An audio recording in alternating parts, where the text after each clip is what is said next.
hopefully we're going live. Yay! Yeah, lies. It made it today.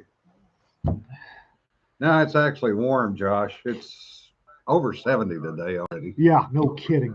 It's going to be 80 tomorrow. The day after, it's not. Yeah. It's Texas. Yes, it's a baby quilt or wall hanging quilt or whatever the hell you want to call it. It's a wall hanging. It starts in the sky and works its way down to the sea. So, And for those of you who are wondering about the phantom voices, the peanut gallery today consists of Jonna, Deej, and Courtney. So Hello. in other news, apparently the European Union fast-tracked Ukraine's application for membership. you forgot your introduction. What? Live from the blanket fort. Oh. It's Tuesday afternoon. We have to work on that. We'll work on that. And the peanut gallery is heard from. So the We're 1 minute in. for the next week or so, Ukraine's a member of the European Union, which should be. DW, we don't have a studio. We have commentators. We've got a peanut gallery. Hecklers. Surprised you don't see tomatoes arcing over the screen every now and then. They're not Don't white. give them any ideas. I can make some tomatoes. See? I can make tomatoes. Ah. We just a satisfying splat. So But they go, we can put something in, make them go bing. oh right, Yeah. we just put bells in Be them. thankful for tomatoes. Watermelons are out of season. It's that kind of day. It is that kind of day. It is primary voting day in Texas, and I'm here to tell How you about it? it is spicy down at the former Piggly Wiggly, which is the local voting center. Texas, during the primaries, you have to pick a party. Either vote. Right now, it's Republican or Democrat. Libertarians don't have enough ass in the game. So they have sample ballots for those who couldn't be arsed enough to check the what was on the ballot for showing up. They have sample ballots there you can look over before you vote. And there were 2 sample Republican ballots and a stack of Democrat ballots. And gentlemen, I was 14 deep in line for a primary. Holy gods! Yeah. Gentleman comes in and says, "Ooh, stack of sample ballots." Picks one up. The guy behind me goes, "If you're voting Democrat, go sit over there." The election judge, and there's a lot of them, and they are very bright-eyed and bushy-tailed today, Yes. said, "No electioneering." Yeah, the Peter and Dot came in behind me this morning, and I'm over there trying to vote. And somebody said something about javelins, and somebody else said something about no politics. And then I heard Dot go off. I have to read this to you. But they've got a new voting process, and the Dems are bitching about it. Let me describe this voting process to you. Let You me walk. finish. Okay. All right. What she said was amazing things, operable by almost anyone with a little training, which if you've ever worked with grunts, E4s, or Boy Scouts is amazing. The amount of creative misinterpretation of directions is impressive. Boy Scouts can rival second lieutenants for active dangers with simple directions, much less a map, a compass, and a plan. It was all I could do to not fall over laughing. And there So, was silence. oh yes. So here is what you do in Texas that has Democrats all up in a tizzy. You walk in, you stand in line for a while, you hand your driver's license or state-issued ID to the clerk. She scans it. They hand you a number. You walk over to a booth, you input the number, you make your selections. The machine, this is new, then prints out a 8.5 by 11 showing everybody you voted for right there in black and white. And then the election judge says, double check it. Okay. And then after that, you go scan it into a machine, which then hides it in a locked box at the bottom. Yep. And the Democrats are losing their minds. Yes, and it is hilarious. The one Democrat election judge that was there I don't know if you noticed her sitting all the way in the back. Oh yeah. Yeah, she's sitting in the back, ignoring everybody else and just gnawing on something. It was all I could do not to go alone, all alone. Democrats are not having a good time in small town Texas during this primary season. Yeah, DWF's questionable. On another note, talking about Ukraine, Elon Musk made a promise to deliver downlink stations, terminals. 2 truckloads of them showed up in Ukraine yesterday. Yep, 48 hours after he promised on Twitter they'd be on the way, they showed up in Ukraine. Sarah, they, yeah, the Texas Democrats promised to turn the state blue in 2020, and it didn't happen. They promised to turn the state blue every election since Yeah. 1996. Yeah, John, Boy Scouts have pocket knives. Sometimes they have a pocket knife that's damn near as big as they are. I'm here to tell you, I don't know about anybody else, but every E4 I ever had to deal with at least had a pocket knife. Even when they didn't have pocket knives, if you would take the little bastard, turn them upside down, and shake them, pocket knives would fall out. My son has permission to carry a pocket knife at school. That's part Damn. of the deal. I'm surprised he hadn't gotten arrested for that yet in Colorado. Private Right? school. Private school. Well, private school, but also he's the IT person. Ah, He's like, I need this for work. And I was like, it could be a weapon. He's like, this chair could be a weapon. I could do more damage with the chair than my pocket I was knife. about to say, Yeah. has he had to stab very many rogue servers? He's threatened.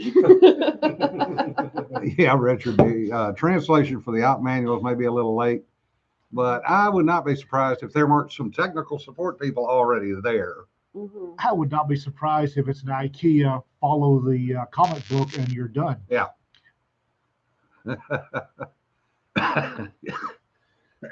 Yes, Sanford. Sometimes the belt knife does qualify as a short sword, depending on who's carrying it and what it is they're carrying. Back, We years ago, I do mean years ago, back in the 70s, we had a need for a knife as plane captains working on airplanes. And the Navy went out and bought us buck knives. The big buck knife folders that were about buck 110s. buck 110s, about that big. Had to stick it in a belt sheath. Mhm. And they bought the belt sheaths for them too. And the Navy signed off on it and paid for them. Buck one, You said it. the buck 110 for the era was a great knife. Yes. These days, it's showing its age a bit. Yeah, John, they were crew served knives, is right. Well, when I was in, Fort Hood was in Texas. And Texas, you could not have switchblades. And I swear to God, the E4s at Fort Hood kept the Spyderco switchblade branch in business. Yeah, RK, I can believe that. I've downscaled my knives considerably. Oh, but you've got a really pretty one. Yeah, well, You I got kept the several good really ones. pretty ones. I sent probably 50 or 60 pocket knives down range over the years. So, Yeah, Sanford.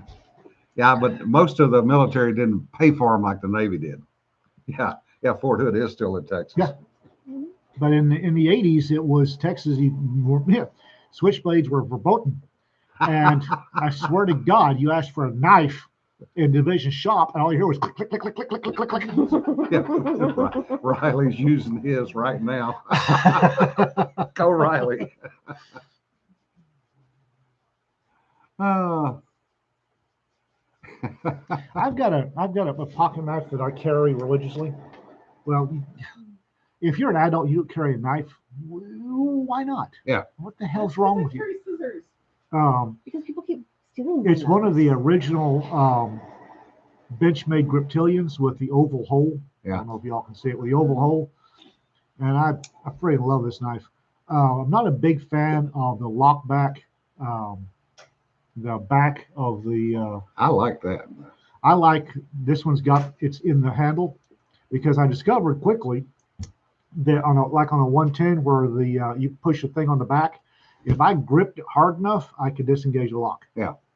So I like the locks to be in the handle or situated. I'm not a big fan of frame locks either. Frame lock is the one that slides across from here, because to release it, you push the frame lock, and then your thumb's in the path of the blade, which makes me nervous. That's where you have to be careful. Yep. This is an example of a frame lock. Yep.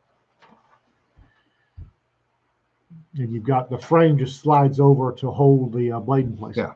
It's a good solid lock. And when it fails positively, which means when it fails, it tends to lock the blade up even stronger. Yeah. Whereas the one that's on the back, when it fails, it immediately releases the blade.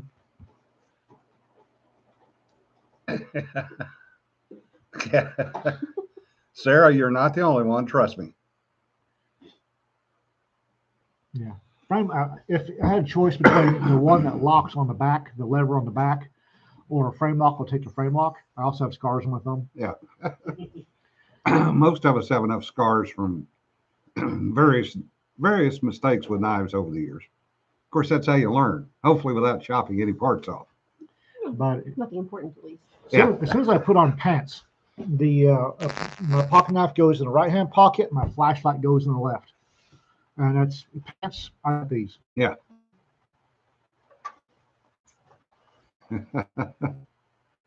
Well, Josh, you're a little bit luckier than most of us. I'm a little chicken do, because if it closes in use, I send it to somebody who wants it. Yeah. Oh, yeah, Richard. I've actually seen one of those. I also don't buy cheap knives. Yeah, Sanford, that does happen too. I remember my grandmother had a butcher knife that looked more like a skinning knife, because that thing had been sharpened so many times over the years, and it had a perfect skinning knife profile. Dawn Farm Girl says that she developed a wrist flick for everyday carry. There's something called a biker flick. And it's the reason that I prefer a knife with a hole rather than a stud. A lot of knives these days have studs to open them with. I prefer a hole, because a biker flip, pull a knife out of your pocket, you hold it by the hole, and you flip it open. It's a biker flip. Yeah. And you go to work. Of course, that assumes that you have a good enough grip not to lose the knife. Yeah, point.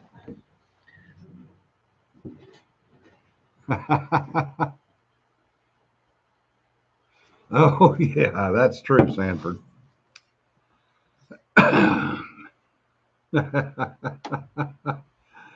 Josh, if you need a pry bar, just get the friggin' Halligan tool out of your truck and go at it. Or get one of the Strider knives. Strider is basically a sharpened pry bar. Yeah. Bloody hell, those things are thick. Yeah, well, everybody's got the little Victronics. Yeah, somewhere in here. He's digging past the rabbit's foot, the howitzer, the Yeah. pocket change. A lot of people carry these little things too. Mhm. You know, it's got scissors, it's got toothpick, it's got tweezers. You know. Lots more of those on airplanes. I forgot they were in my pocket. I also have a I went Case. through TSA with this one on my belt and the little Victronics in my pocket, and they never caught it. See, they caught that, but they didn't catch the multi-tool in my bag. Like, Oh yeah. no, they never do. They never do. TSA is a bloody joke. it's But I irritating. have a case rust lock. I like knives I can open with one hand. I have a case rust lock with bone scales that I use for my gentleman's knife when I'm dressed up. And people look at me. It's Case told me it was surgical steel when they sold it to me. Yeah. And I've actually performed surgery with it, so they're right. Neat. So Those are my blades. talk about surgery. Yeah. Mhm. That'll Bloody take hell, John! body parts off and not even slow down. That's Carry right. That's- 4 of those in an apron. It's a bludgeon. I mean, ah. I use this backstage when guys don't want to wear underwear. Oh, how? Damn. I told the guy that if it looked like thread and it was dangling, I was gonna snip it off. Yeah, Jonna could give Lorena Bobbitt lessons. Wow. Well, this one went off rails early. This one took Started a off dive. Hey, And you're then- the ones who and then pulled out started your digging.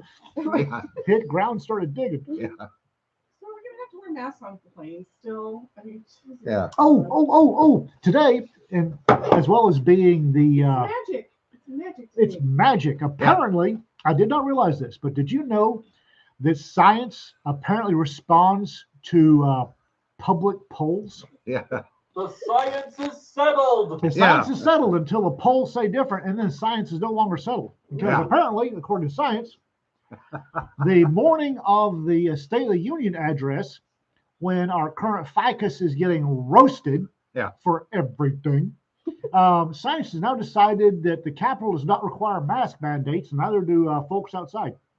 but children in school still do. Oh no, they lifted that on the whole West Coast.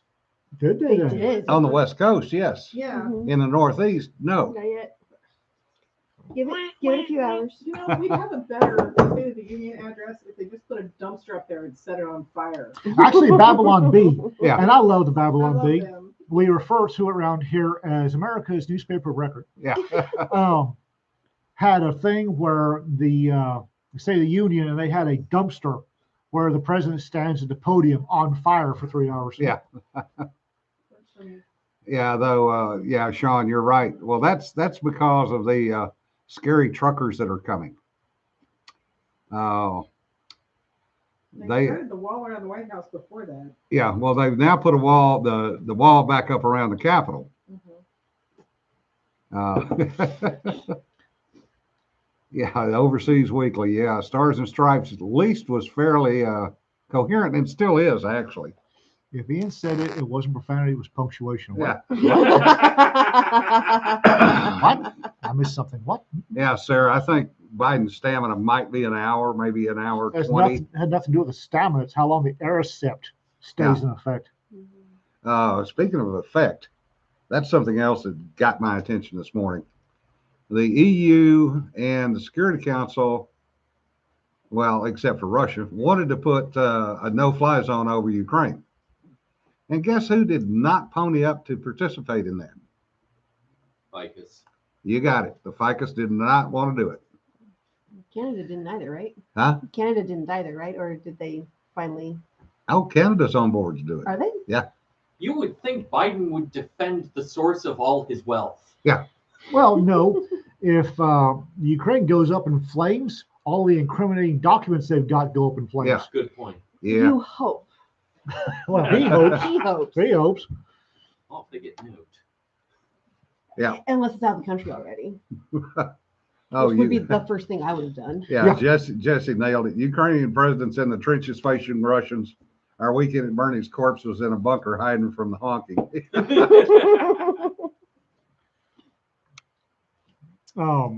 China is apparently taking a second look at. Yeah, they are. Apparently, they are not happy with their Russian bed partners. Yeah, because they did not do what they said they were going to do.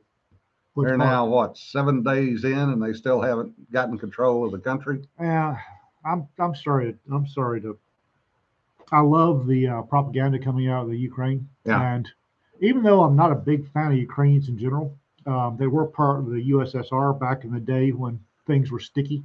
Yeah. On my end of things, I'm not a big fan of Ukrainians, but I do love, like most Americans, I do love a scrappy underdog story. Yeah, and that is this. And this is a scrappy underdog story.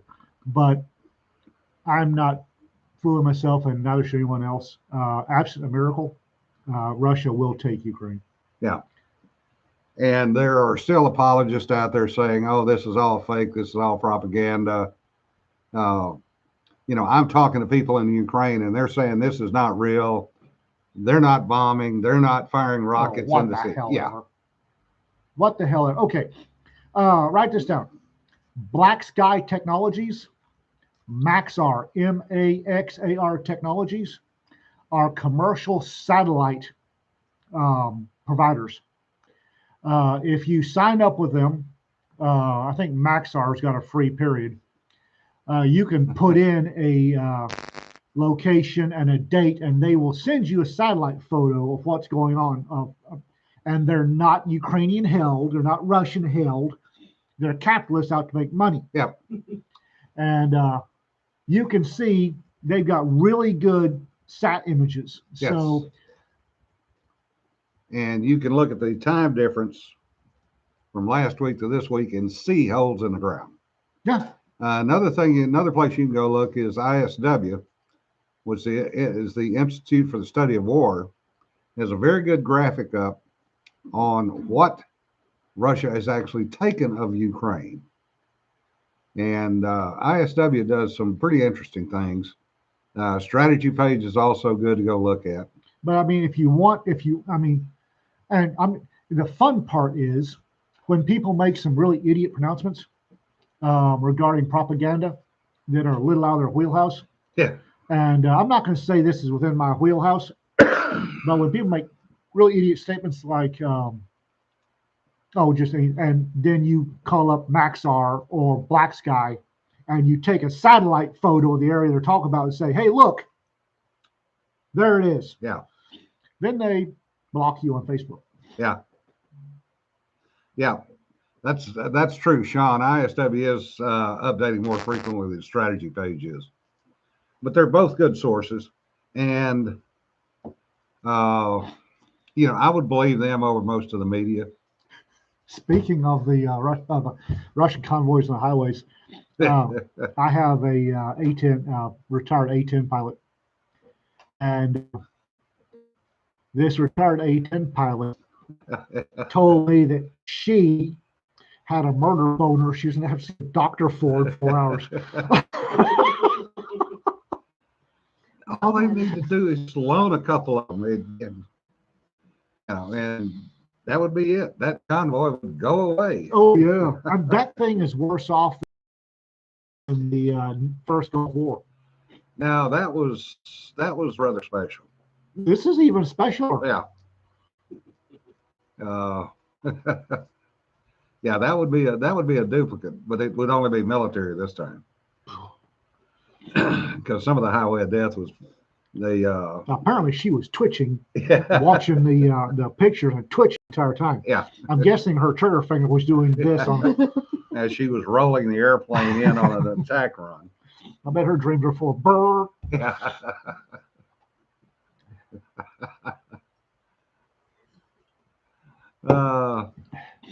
Well, John, the Russians don't like to get down in the weeds, and that's where the A-10s normally work. Well, we don't. Depending we're not, on what aircraft they were countering, some of the Russian airplanes do have a look down, shoot down. well, the thing is we're not going to run A-10s by themselves. Really. No, I mean, it's a nice thought. But what I would do is I would send, if I were the Ukrainian Air Force, I would send a couple of bombers out and hit the front and back of the convoy and watch them swirl. Well, I don't think they've got a Ukrainian Air Force. I think the Russians pounded the Ukrainian airfields fat during the opening slow. They've still got a few open. Yeah, but what they They've need, got bunkers. They've got good bunkers. what they need to do is just have those javelins that are showing up by the truckload and hit three trucks of the front, 3 trucks of the back, and then grin. In the middle, just for good measure. Yeah, the Ukrainian elder smoking a cigarette and Carrying an carrying. anti-tank mine? Holy gods. Yeah. That was hilarious. Pop, clank, clank, clank, clank, clank, That's pop, where you pop, say, clank, "Take me from space." Yeah. That man's fault. So, Yeah, Well, no the- kidding. The one almost as bad was the guy with a grenade with the pin gone.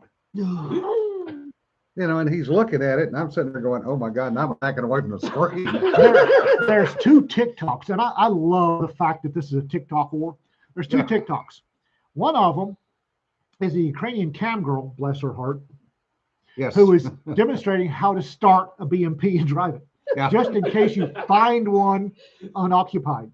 I saw that. She's so excited. Yeah, she's Well, the other one is the tractor towing off the BMP. no. Have you seen Or, the? no, I take it back. What a BMP was. Either way, have you seen the backup, the response to that? Yeah. Guy saying that he's the tractor driver is so I was one driving the tractor, and people are saying that it didn't happen. And then he's pivoting the camera or the phone as he's talking. In the background, there's a BMP. Yeah. And he's going, they're saying, well, I don't know. I was there. And there's this obviously looted BMP with the big Z in the square. Yeah. And in the background. It's, Well, what Oh, I dude. loved was that he painted his tractor with a Z to look like it and drug it off. So someone put the video of him dragging it Yeah. off with the guy running after it to Benny Hill music. That was fantastic. Yeah, Jerry, the problem is the Russians have not kept the logistic tail running correctly. And that may be their downfall yeah. because logistics is really the key. Logistics is what wins wars. Yeah. If I were the Ukrainians, I'd be pounding anything that looked like a fuel truck right now. Yeah, Already runs out of stomach and gas. Yep. yeah. And the really interesting thing is, well, not interesting, the sad thing is that if the armor doesn't make it, the Russians start rolling artillery barrages. Yeah, and they're bringing up big guns. Yeah, they'll pound Kiev flat. The thing that bothers me is, I can see targeted strikes. That's Russians, That's Soviets don't do targeted strikes. yeah, but to put an MLRS, I can say those words. Put one of those up there and just randomly shoot it Have you seen in the middle of a city. You've Just seen the pisses surveillance me video, off. the surveillance video in Kharkiv. Yeah. It's a surveillance video watching the front of the apparently ministry building. Yeah. And all of a sudden it just goes up in flames. Yeah, DW, that's exactly right. Speaking as a former Cav Scout, we tend to refer to as the MLRS as sparkle crunchy. You hit it right and they sparkle. Yeah, they're And the thing is Putin doesn't care about the optics. no. Well, he Yeah. doesn't care about people. If the armor doesn't work, the high altitude bombers and rolling artillery strikes and flat. Yeah, Burma Bears. Ukraine's going to fall. And the sad part will hate be the that. number of Oh yeah. dead civilians. The sad part is going to be what happens afterwards. Yeah. Because with all, and this is one of the reasons I do not discount the myths, and I will not punch holes in people's story. I realize the Ghost of Kiev is horse feathers. I'm not going to punch holes in it. The 13 dead that turned out to be 89 alive, maybe ish. Yeah. I'm not going to punch holes in it because when the Russians get done flattening Ukraine, those myths are what's going to the survivors. It's going to motivate the survivors, and when they finally kick Russia out, it'll be the myths will have a strong thing to do with that. Yeah, that's also a good point, Don. When the Swedes, Finns leave neutrality behind, along with the Swiss. Well, let's face it. When it comes to Russians, Finns are not neutral. No, but the Swiss, for God's Yeah, sakes, really, have taken sides. really. And the Swiss, for them to do that is, that's the first time since, God, World War One The Swiss have picked a side. that they picked a side. Yeah. And oh, by the way, it's not for the Russians. Sunflower seeds, yes. Apparently, the Russian embassy in Washington, D.C. is being overrun with sunflower Apparently, seeds. not only that, but the Russian ambassador has requested protection for the embassy in D.C. and in Ottawa, because apparently the protests outside are getting festive. Yeah. Imagine that. You're right, John. We don't really know what's going on the ground. Which is standard with the Russians Yeah, or and Soviets. it's standard with any war. Yeah. The perspective depends on where you are and how high up the food chain or how low down the food chain you are. Now, I realize this is complete and total. It's complete mystery to the average American citizen. We still don't know anything about the Russian invasion of Afghanistan back in '79. Yep. We don't know a damn thing, yes or no, about the Soviets in Angola in the '70s and '80s. This is standard for them. They don't, and it matters not. It doesn't make a single solitary damn about the information we get out, other than academic purposes. All this. Well, we need accurate data for what? Yeah. What are you going to do? What is accurate data going to do for Joe Schmo sitting in New York City? What's it going to do? Nothing. And it's just like the Russians bringing, which they've done before, bringing their own crematoriums with them. Mm-hmm. So you don't really know how many Russians have been killed. And I don't care. Yeah. And the thing, everybody's worried about nukes. Oh, Jesus, everybody's worried about nukes. When the Soviet Union fell, those ICBMs everybody was so panicked about any Thursday night in the 80s. Oh my God, we're going to disappear in a flash nuclear fire. Well, I Shit, got a lot of try guys laid, but you know. Try the 50s and 60s. When Get Russia, under the table. when Soviet Union fell, a lot of those ICBMs were useless. I know for a fact that several of the ICBM silos that everybody was freaking out about, the CIA wound up with egg on their face because when they popped the lids, they were half full of water. Yeah. Yeah. Yeah. Well, Cedar, that's the problem. Winners write the history, not the losers. Yeah. Oh, John, yes. The demand for accurate data degrades into an excuse for decision Paralysis by analysis. Yep. And again, who cares? What's it going to do? What is it going to? If you are John Q. Public in Miami, Florida, what difference does it make whether you get good data, bad data, or half data? What difference does it make? None. And the fact that the data, by the time you get it, depending on the accuracy of it, the war is already over. And you're not going to get good data anyway. No. You can take a large number of heroic stories from the U.S. in World War I and World War II, and I'm here to tell you some of the stories we hold up as gospel myths are complete bullshit. Yep. Why pop them? Why pop them? Yeah, John, that's a good point. The senior leaders don't want to make decisions, and they haven't for a long time. DW brings up a good point I've been seeing. Theory that Russia is not rightfully a member of the UN Security Council because they never rewrote the rules of the USSR ceased to exist. That's an interesting, though academic, exercise. Right now the consensus is when a member breaks up, that the largest remaining child of the breakup inherits a seat. Yeah.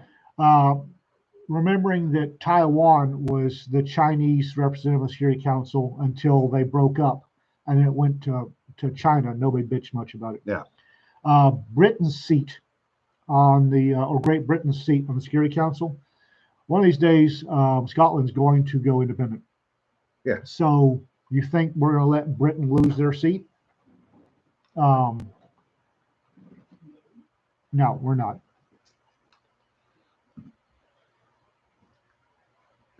Yeah, John, that's exactly right. If you don't make a decision, you can't be held responsible.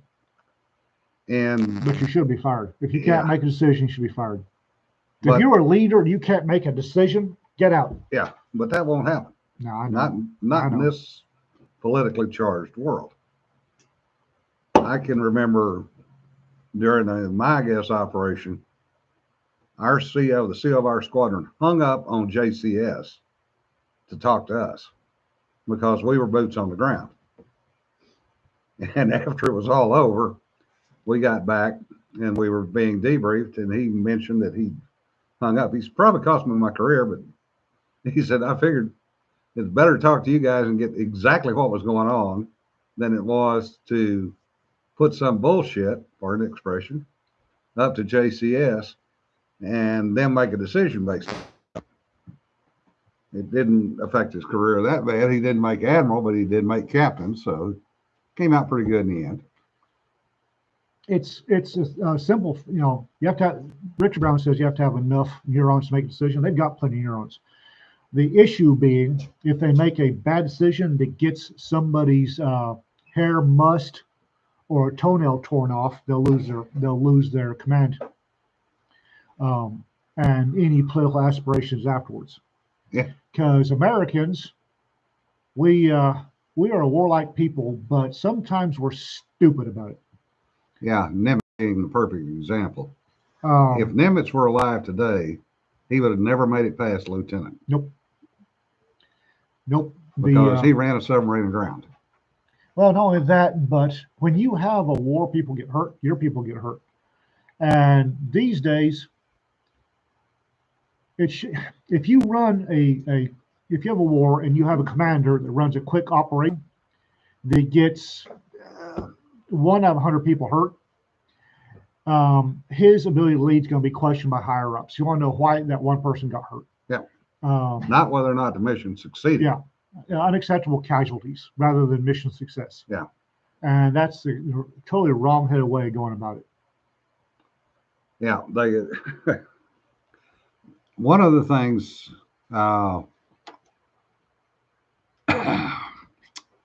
and John and RK can back me up on this. Yeah, Josh. Patton would have never made it past second lieutenant. Back when we were all on active duty in the 70s and 80s, junior officers still had the ability to make a decision. Mm-hmm. I was sent out with a 1 airplane, 1 aircrew dad as a Lieutenant JG, in other words, an O2, to do operations without adult supervision, quote unquote, because I was trusted to know what I was doing. As an O3, I was a det officer in charge. Today, you don't see O3s doing anything but following some O4 around. And if it's a detachment, depending on the size, it's usually an O5 that's in command of it. You don't see single crew operations, which is a damn shame, because that was how we learned leadership. And yeah, we screwed things up. Hell, I'll be the first one to admit we screwed things up. But by God, we made a decision. You have to allow for errors. Yeah. And errors, I taught my people from the get-go that errors were training opportunities. If you screwed up and you didn't screw up that's the same way again, you obviously learned something, drive on. Yeah. Yeah, DW. That occasionally happens too. That was one thing that was a little different in the Navy, and at least in our community in aviation, because we had mixed crew, officer and enlisted, that flew together for years at a time. And that gave our community a little bit different perspective from the highest officers down about the capabilities of those junior enlisteds. And I know quite a few junior enlisteds, actually one E4 even, that ended up getting recognition for what they did or didn't do, depending on the case. With the E4 Mafia, yeah. Well, when an E4 pulls off an engine change and he was the only jet engine mechanic, pulls off an engine change with 20 people, including officers, in Iceland with no help from the supporting squadron, yeah, he deserved that friggin' medal he got. Jason, it is micromanagement. We've been micromanaging since the 80s. And bad as micromanaging is, and micromanaging is the cardinal sin, bad as micromanaging military is, the worst part of it is we're being micromanaged by people with their eyes on political careers. Yeah.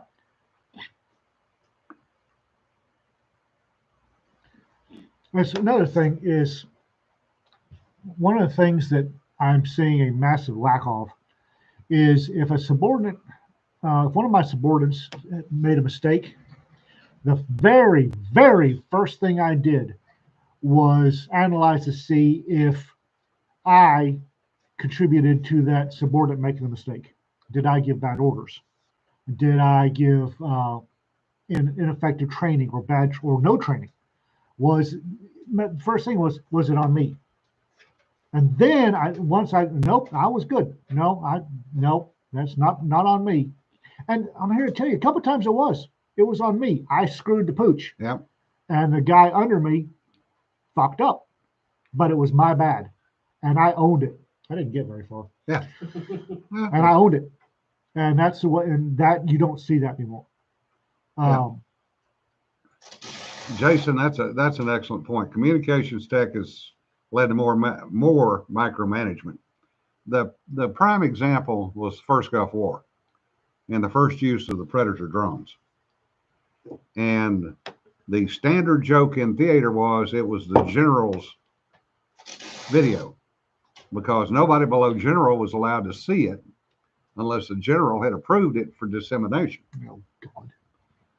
Now, one of the funnier things was the one entire battalion of Republican Guards giving up to a drone because the drone had come off of the USS New Jersey. And this particular battalion knew from prior experience that the battalion they relieved had been blown to shreds by the New Jersey. So they saw the drone. It was like, okay, white flag time. The only problem was the only people they had to give up to were 12 SEALs. Yeah, that's a really good use of that particular offensive capability, guarding prisoners of war. Yeah. Well, it took them like 4 days to get the Army to come do something. Cedar was talking about F-bombs to toss. I used to have an F-bomb on my desk at the sheriff's office. Yeah. And there were several times my underlings caught a flying F-bomb. Yeah. Because it was a little gray bomb with an F on it. Yeah. Or I had the fucked octopus. Yeah. And a blue printed, I think. I've got one. Yeah, I think Peter did those. A blue printed octopus is giving 8 universal peace signs. Yeah. And I would reach out and pivot it to look at a subordinate, and oh dear. Sewn and crocheted F-bombs. That's your new task, Jonna. I don't do string.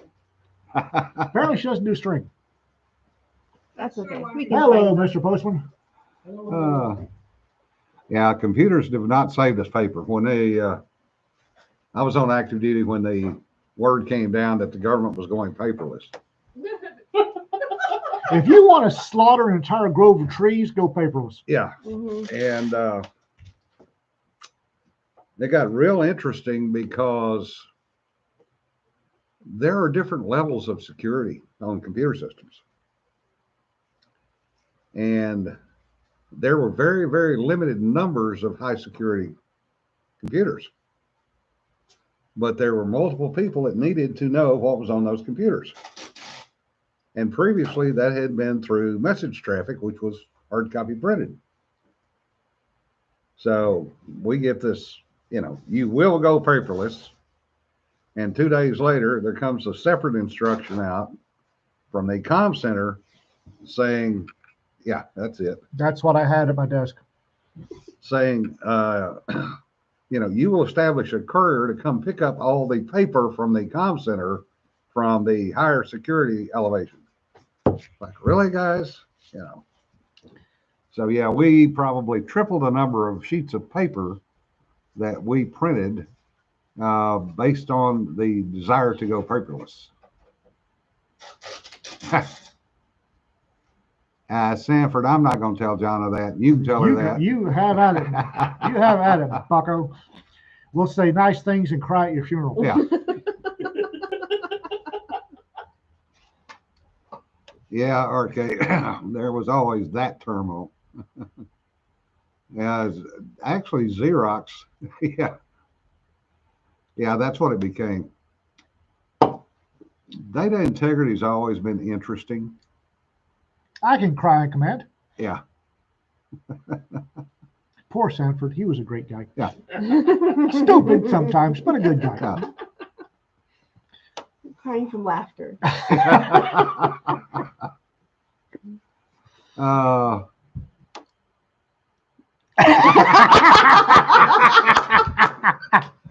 oh, for those that missed it, Jonna says, I'm old enough to know how to tie you in knots, Sanford, and not the fun ones. Oh, Fawn Hall. Oh, God, yes, DW.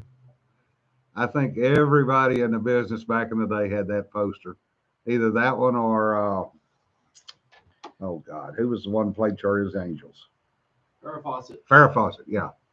One of those two.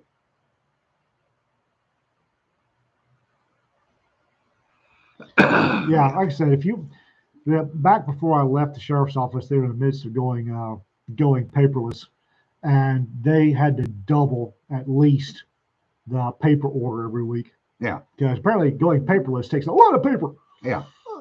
Going paperless, they don't send out the high quality binder of stuff. They send it as an email or whatever, and you have to print it out to freaking read it. Yeah. Yes. Or else you spend 2 hours sitting at the computer. Why And am I then- looking at this? And then if you saw something you wanted to check, Mhm. you had to friggin' page back up and hope the hell you could find where you. Instead Yeah. of making a mark and then coming back and Yeah. Mhm. Yeah, it was one of those things that we went paperless, and the first thing they did was put a paper shredder at every desk, Yeah. so you could shred it, and there was no paper going downstairs because it was all being shredded and picked up by the janitors. Yeah. I burned a shredder up once. I've burned up more than one. I didn't realize the first one I ever had it had to be lubricated. Whoops. Oh, I was lubricating the hell out of the one that I was using. And I was used to the white paper dust coming out of it. And you know that white paper dust looks a lot like smoke. Yeah. If you didn't, you do now. Mhm. Then you have a sergeant yelling, "Oh my God, LT! Oh shit!"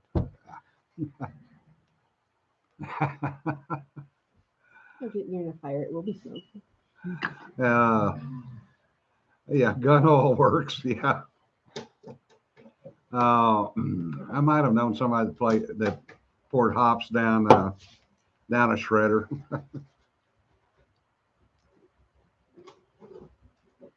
Yeah,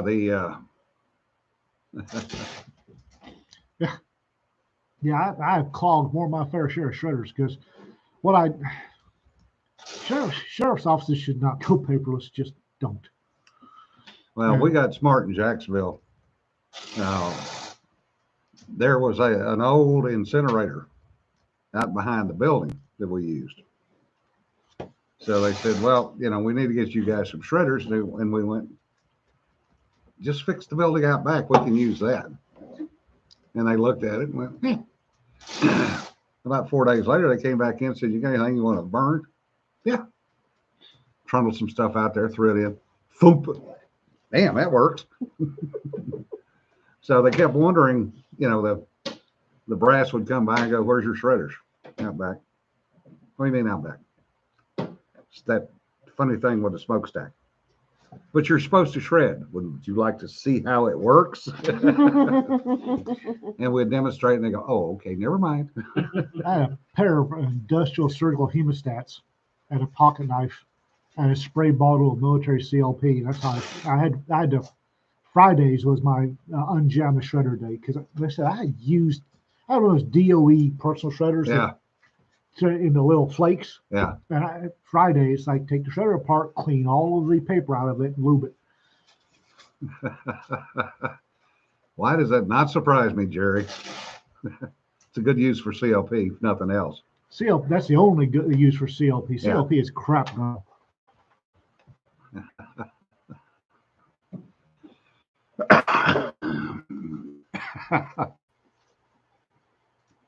Yep, and that's the big surgical hemostats I stole, borrowed, tactically acquired from Yeah. the hospital. A pocket knife and a thing of CLP.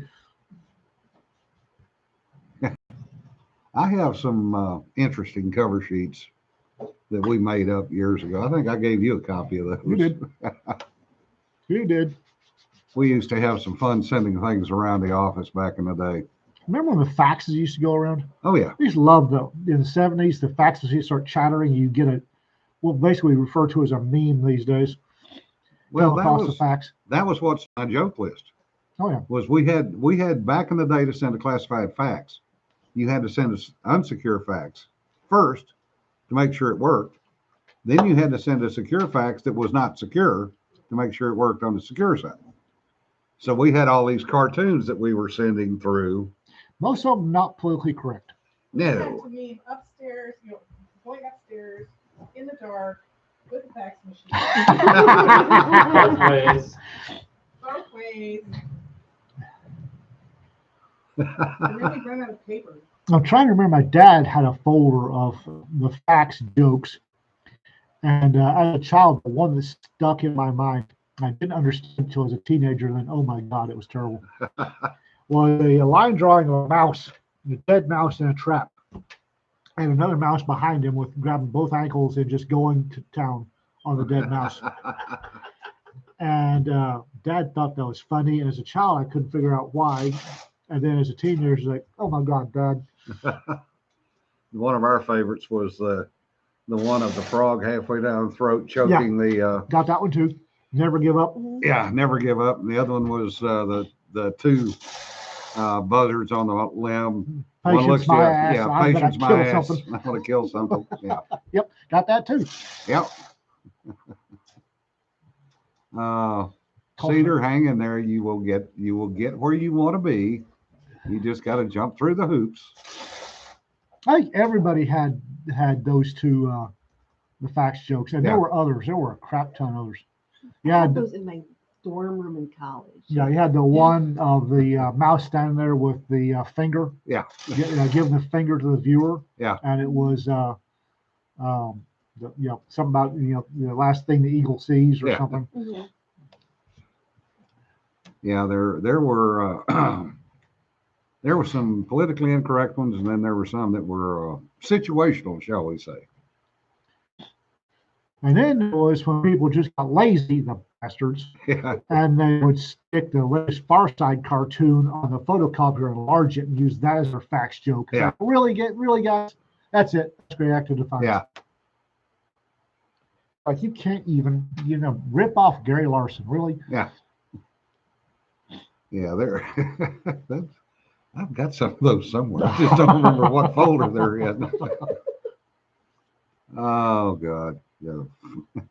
And they'd been photocopied and faxed so many times that half of you couldn't see. Yeah. They all had the dots. So Yeah. watches the dots from the dirty copy machines and dirty fax machines. Uh-oh.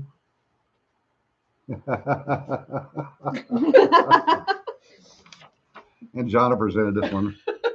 When the chips are down, the buffalo is empty. Keep around our desks. Mhm. Bill Malden cartoons. Yeah, There was a Air Force themed cartoon. I used to have a book of them, and it was the funny. I still quote some of the lines these days. It was, I think it was There I Was or something, but it was Air Force cartoons from World War II through Korea, and oh my God, that guy was twisted.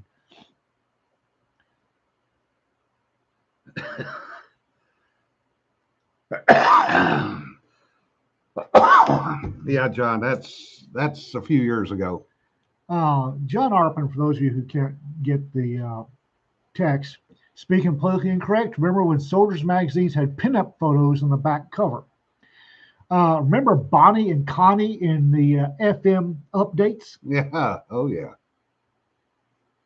I used to have the Dash 10 update with Connie? Connie. Yeah. The blonde pinup Yeah. that was the FM update for the M16. And I used to throw it at people. I still got it somewhere. I used to throw it at people because I had highlighted the part where Connie in a bikini was saying that in combat conditions, the M16 should be cleaned 3 to 5 times a day. And I would throw that at people. Yes, Pat. Deal up some more of them. It'll take us a while to get there, but we'd get there eventually. What? Pat's cooking bacon covered pork chops.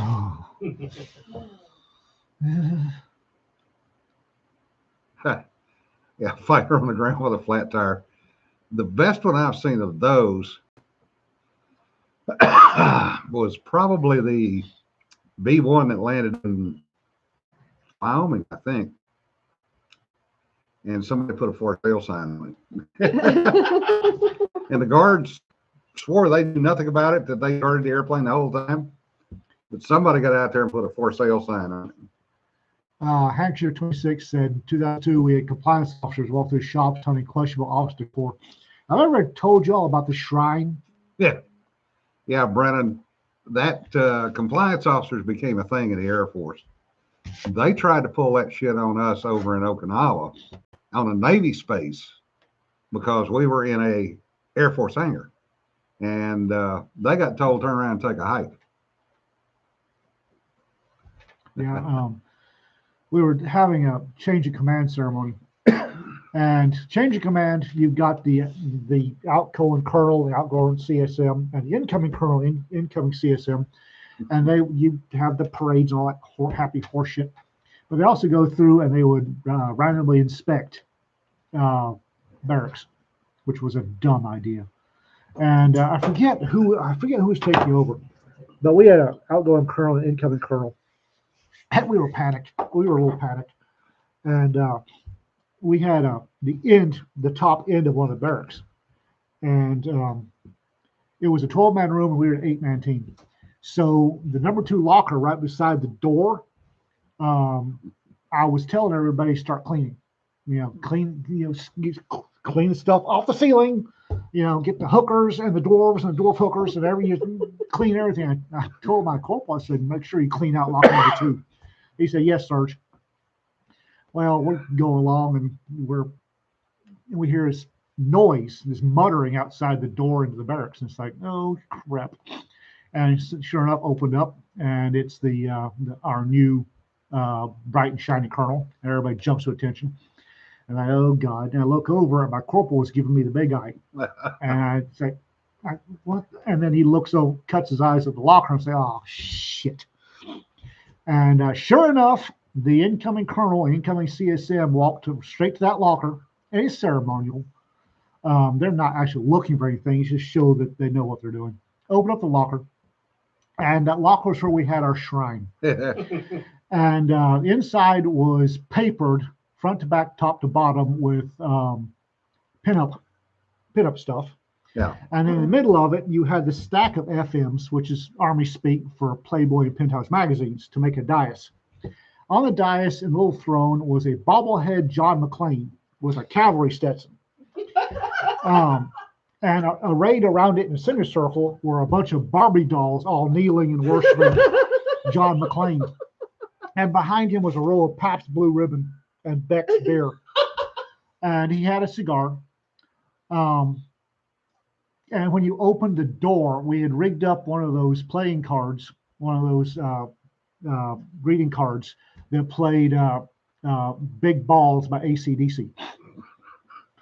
And the incoming colonel was staring at this. We got the biggest balls up. And the outgoing CSM is looking at me. I see my death. I am toast. And the incoming colonel shuts the locker door, pats it, looks at the incoming CSM and says, well, found the scouts. They leave. That's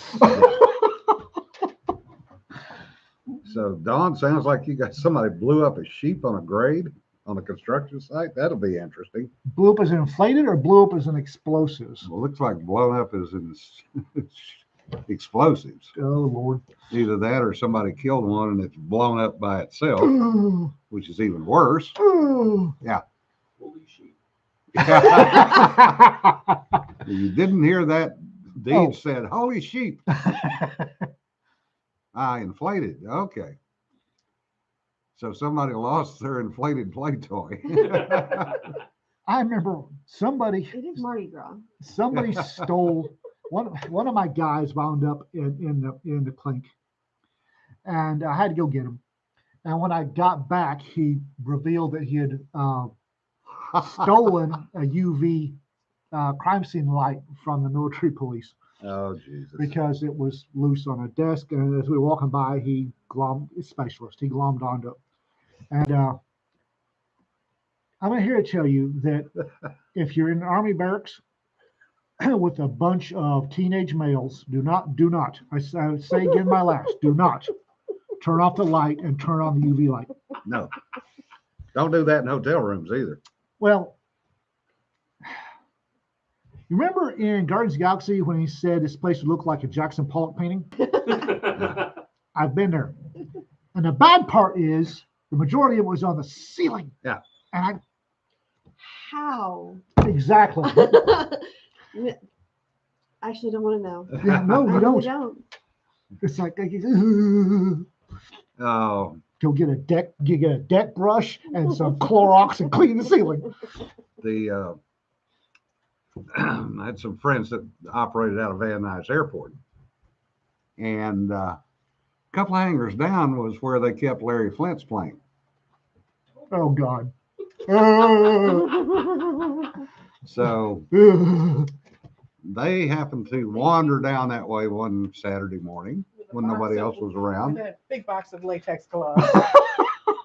Because damn. No, they never even went on the airplane. They had the UV light, dropped the door, shined it in, and went, oh, hell no. Yeah. Mhm. They said the entire inside of the airplane was glowing. It was like, oh, no, we're not even going to step foot on that airplane.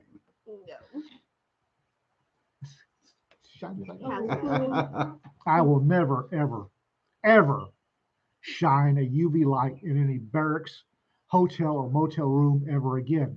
I need to sleep at night. Thank you very much. There's things we just don't want to know. Exactly. So, Dawn, what you're saying is it was left. The state engineer is not some of the people's favorite person right now. Well, anyway, folks, we've wasted another hour of your Holy time crap, we today. have. God, that felt like 20 minutes. Mhm. Thank you for laundry detergent. Yeah. Or priest. No, Yeah. no, no, not going there. Your laundry detergent, if it's got bluing agents in it, if Yeah. it's supposed to whiten your laundry, it's UV as a son of a gun. This wasn't detergent. Yeah. Yeah, Steph, that was a thing years ago. You need Jesus. Yeah. Well, thank you, folks. The comment section actually made this one today and the peanut gallery. And we just kind of were here. You're welcome. Well, that and stories about UV lights in Yeah. barracks and cavalry scout shrines. Yeah. Remember, folks, don't sweat the petty stuff. Don't sweat the sweaty stuff. Be safe, guys. Be safe, and we'll see you Thursday. Go vote.